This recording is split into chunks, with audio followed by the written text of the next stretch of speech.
तो good morning all student, सभी का हार्दिक अभिनंदन। मैं मनोज कुमार और अपना जो सब्जेक्ट है वो राजनीति विज्ञान अध्ययन जिसके बारे में करेंगे वो है ये पार्ट सेकेंड। तो आशा करता हूँ, उम्मीद करता हूँ कि इस कोरोना काल में आप सभी स्वस्थ होंगे, अच्छे होंगे और गवर्नमेंट के नियमों का पालन कर रहे होंगे, साथ साथ में पढ़ाई भी कर रहे होंगे। पढ़ाई बहुत ज़रूरी है अभी वर्तमान में, क्योंकि दौर ऐसा ही चल रहा है। सभी भर्तियों की भी आने वाली है, उसकी भी तैयारी किया करो, अपनी कॉलेज की भी तैयारी किया करो। जैसे बात करें, एक उदाहरण आया था मेरे सामने छोटा सा कि शिक्षक का एक व्यक्ति था, अखबार में आई हुई थी ऐड के तौर पे। वो 11 बार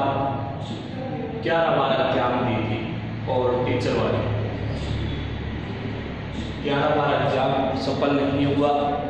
12वीं बार सफल हुआ, टीचर बना सेकंड ग्रेड का। कहने का मतलब कि आप कोशिश करोगे, लगे रहोगे तो एक दिन आपको सफलता जरूर मिलेगी, चाहे कुछ भी हो। तो 11 बार एग्जाम देने के बाद 12वीं बार टीचर बनता है। और ऐसा भी नहीं है कि उसने मजदूरी भी की थी, पहले भारत में मजदूरी की, फिर भारत में उसे मजदूरी समय समय पे वेतन नहीं मिला तो वो दुखी हो गया, फिर अरब कंट्री में चला गया। अरब कंट्री में वहाँ पे अरब कंट्री में उन्होंने काम किया, मजदूरी की, फिर वापस भारत आया। समय समय पे वो फॉर्म अप्लाई करता रहता था। वहाँ क्या है, काम करने के बाद वो शाम को 3 घंटे रेगुलर पढ़ता था अरब कंट्री। और जैसे ही सेकंड ग्रेड के एग्जाम होने वाले थे, वो भारत में आया, सेकंड ग्रेड के एग्जाम दिए, एग्जाम देने के बाद वो टीचर बन गया। तो उसने बार बार सफलता मिली। कहने का मतलब है कि कभी भी निराश नहीं होना चाहिए असफलताओं से। एक दिन आपको जरूर सफलता मिलेगी। ऐसे बहुत सारे उदाहरण हैं, आप सफल बन सकते हो आने वाले समय में। तो पढ़ोगे तभी सफल बनोगे। उसने पढ़ाई जारी रखी थी, काम भी करता था और पढ़ाई भी करता था। तो आप भी पढ़ाई करो। तो हम पढ़ रहे हैं बीए पार्ट सेकेंड, पढ़ रहे थे सम्राट के बारे में। किसके बारे में जानकारी हासिल कर रहे थे? सम्राट के बारे में। सम्राट कैसा बनता है या कैसा है। तो आज सम्राट की शक्तियां पढ़ेंगे। सम्राट की शक्तियां, कि सम्राट की शक्तियां कौन कौन सी मिली होती है, या के साथ साथ वो शक्तियां कौन कौन सी मिली है, उसके बारे में अध्ययन करेंगे, जानने की कोशिश करेंगे। तो सबसे पहले हम जानेंगे कि सम्राट की शक्तियों के स्रोत, कि सम्राट को जो शक्तियां मिली है, हम जो सम्राट की शक्तियां पढ़ रहे हैं उसके कितने स्रोत हैं। तो ये कहोगे कि सम्राट की शक्तियों के 2 स्रोत हैं, कि सम्राट को 2 स्रोतों के माध्यम से शक्तियां मिली। पहला पूछ ले, राजकीय विशेषाधिकार। पहला स्रोत कौन सा है? राजकीय विशेषाधिकार।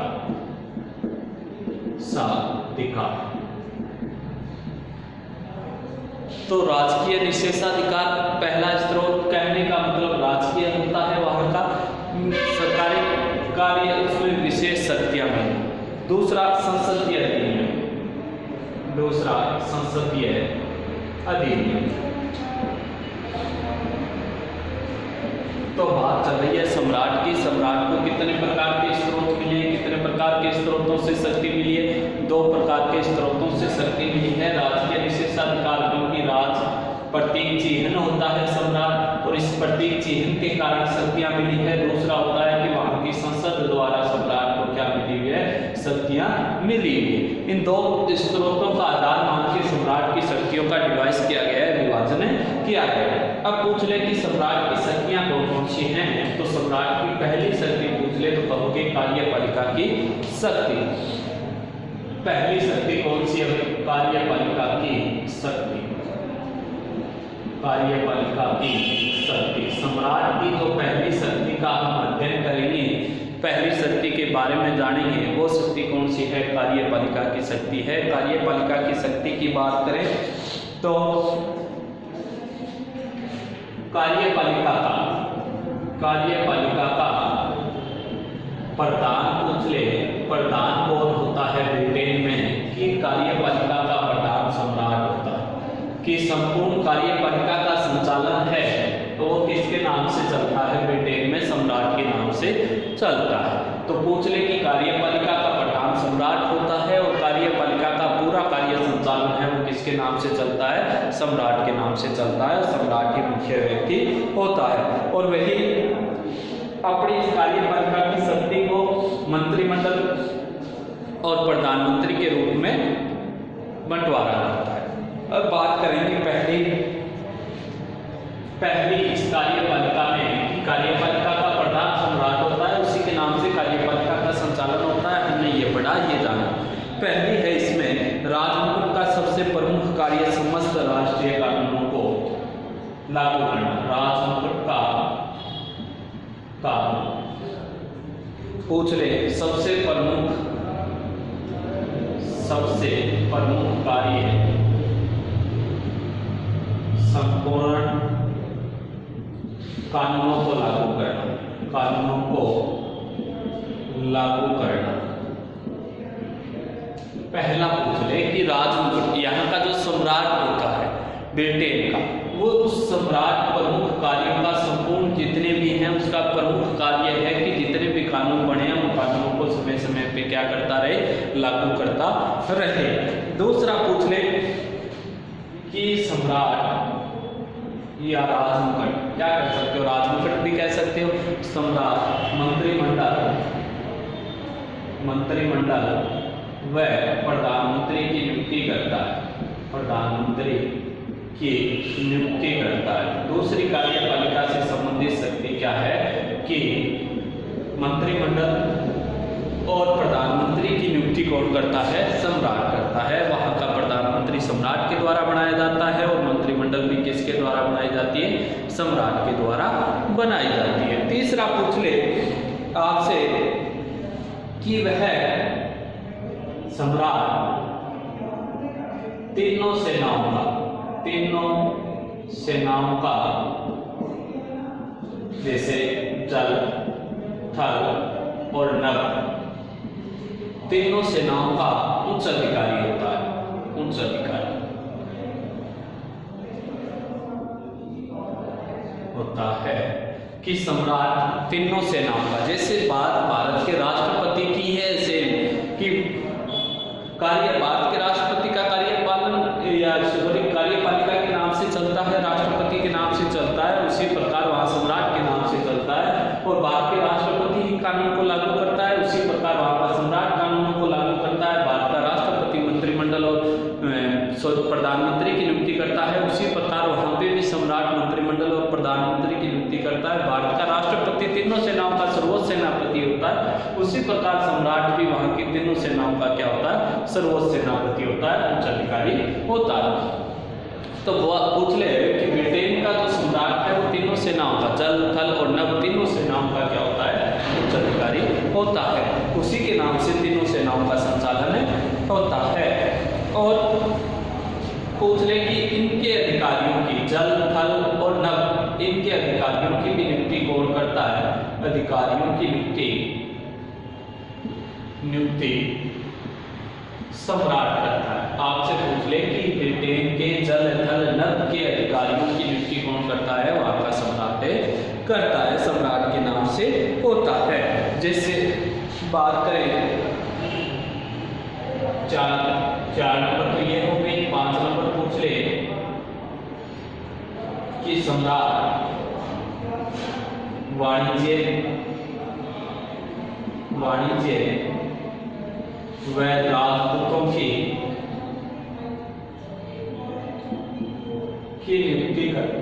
नियुक्ति करता है। सम्राट क्या करता है कि वाणिज्य और राजदूतों की क्या करता है? नियुक्ति करता है। कितनी पढ़ ली हमने? 5। 6 नंबर आपसे पूछ ले कि 6 नंबर कार्यपालिका की क्या होती है? कि युद्ध की घोषणा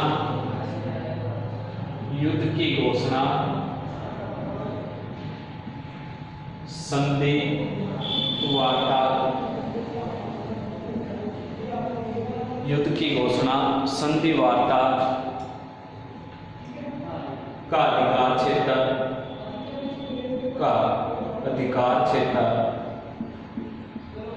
सम्राट के पास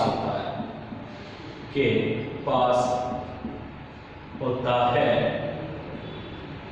कि युद्ध की घोषणा भी किसके नाम से की जाएगी, सम्राट के नाम से, और किसी देश के साथ संधि करनी है तो वो भी अधिकार क्षेत्र किसके नाम से होगा, सम्राट के नाम से होगा। तो चले किसी अपराधी को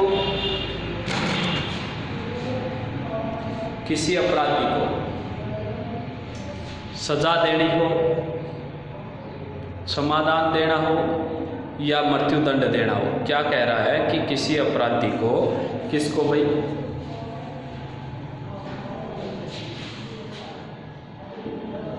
7 नंबर क्या कह रहा है कि किसी अपराधी को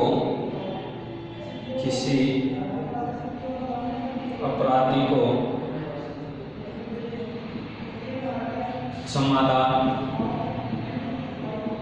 व दंड कम करने की शक्ति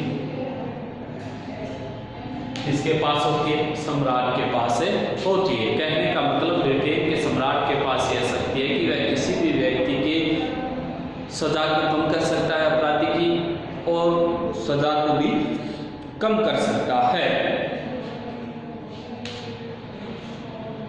और 8 नंबर, सम्राट राजकीय कोष पर नियंत्रण व संचालन करता है। सम्राट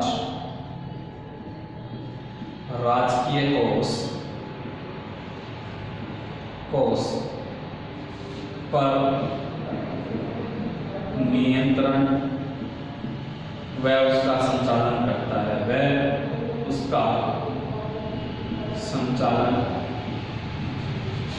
करता है। 8 नंबर क्या कह रहा है कि सम्राट है वो राजकीय कोष पर नियंत्रण करता है और उसका क्या करता है, संचालन करता है। पूछ ले कि 9 नंबर, मंत्रिमंडल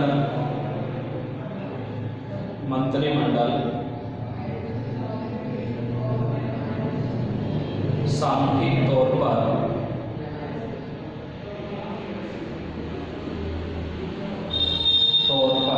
कोई कार्य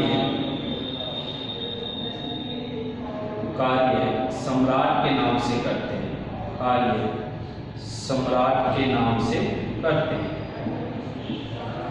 के नाम से करते हैं। हमने क्या पढ़ा, हम पढ़ रहे हैं कार्यपालिका की शक्ति। तो कार्यपालिका का प्रधान वहां का सम्राट होता है ब्रिटेन का। पूछने पहले क्या होती है, पहले राजतंत्र का सबसे प्रथम कार्य क्या होता है कि ब्रिटेन में जो भी कानून बना, जो भी कानून लागू होने वाला है वो लागू करवाने का काम कौन करेगा, सम्राट करेगा, कि सम्राट ही वहां के कानूनों को लागू करवाता है। दूसरा पूछ ले कि सम्राट मंत्रिमंडल और प्रधानमंत्री की नियुक्ति करता है, कि वहां का मंत्रिमंडल कौन बनाता है, सम्राट बनाता है, और वहां का प्रधानमंत्री भी कौन बनाता है, सम्राट बनाता है।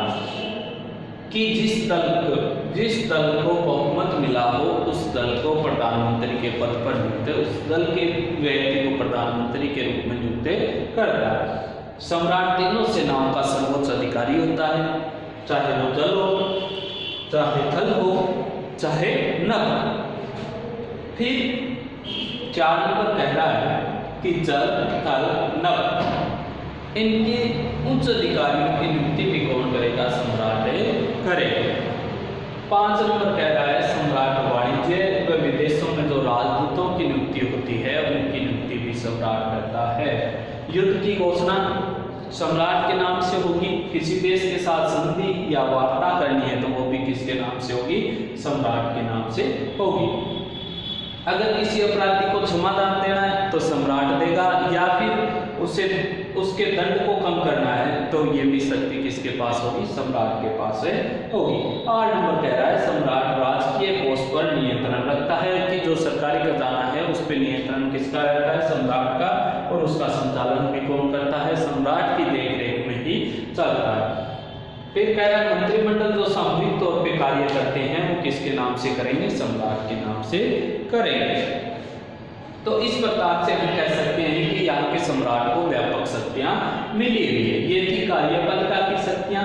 अब दूसरी पूछ रहे आपसे, तो दूसरी कहोगे न्याय संबंधी शक्तियां। क्या कहोगे भाई?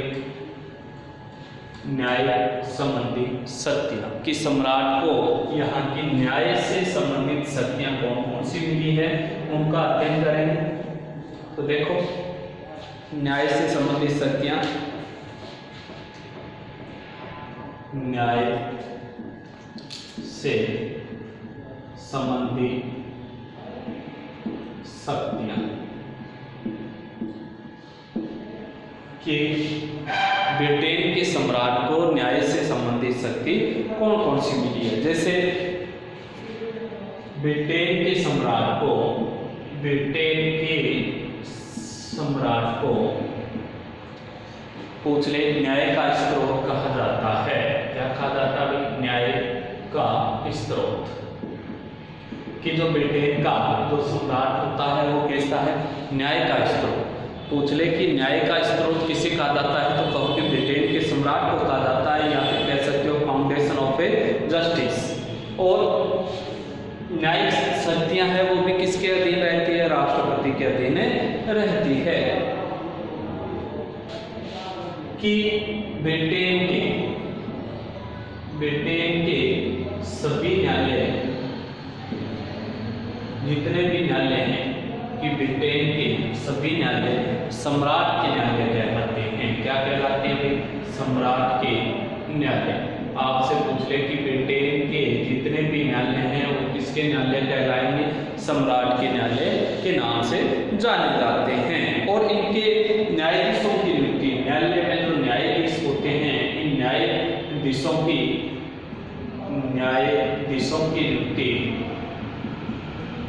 नियुक्ति कौन करता है? सम्राट करता है। कि ब्रिटेन के जितने भी न्यायालय हैं वहां के न्यायाधीशों की नियुक्ति कौन करेगा? सम्राट करेगा। और संसद की प्रार्थना पर, याद रखना किसकी प्रार्थना पर? संसद की प्रार्थना पर, कि संसद की प्रार्थना पर उन्हें पद से हटा सकता है। इनकी नियुक्ति भी करता है और संसद की प्रार्थना पर पद से हटाने का काम भी किसका है? राष्ट्रपति का है, कि नियुक्ति करेगा और संसद की प्रार्थना पे उन्हें पद से भी हटा सकता है। इसके अलावा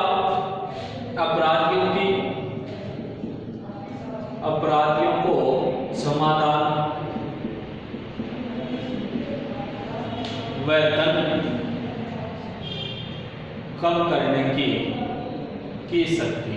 तो आपसे पूछ ले न्याय से संबंधित यहाँ के सम्राट को कौन सी शक्तियां मिली है? तो न्याय से संबंधित कहोगे कि ब्रिटेन का सम्राट है वो न्याय का क्या माना जाता है? स्रोत माना जाता है।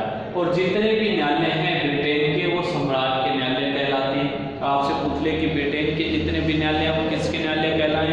सम्राट के न्यायालय कहलाए। पूछ ले कि न्यायाधीशों की नियुक्ति भी कौन करेगा? सम्राट करेगा। और संसद की प्रार्थना पे उन्हें पद से भी कौन हटाएगा? सम्राट हटाएगा। और जो अपराधी हैं उनको क्षमा और दंड को कम करने की भी शक्ति किसके पास रहती है? सम्राट के पास रहती है। तो ये हमने पढ़ी 2 शक्तियों के बारे में हमने जाना और अध्ययन किया, कार्यपालिका से संबंधित, और दूसरी हमने पढ़ी न्याय से संबंधित। बाकी इसकी जैसे व्यवस्थापिका से संबंधित शक्ति है, या फिर धर्म से संबंधित शक्ति है, या फिर बात करें कि सम्मान का स्रोत है, तो ये जो शक्तियां हैं वो नेक्स्ट वीडियो में अध्ययन करेंगे।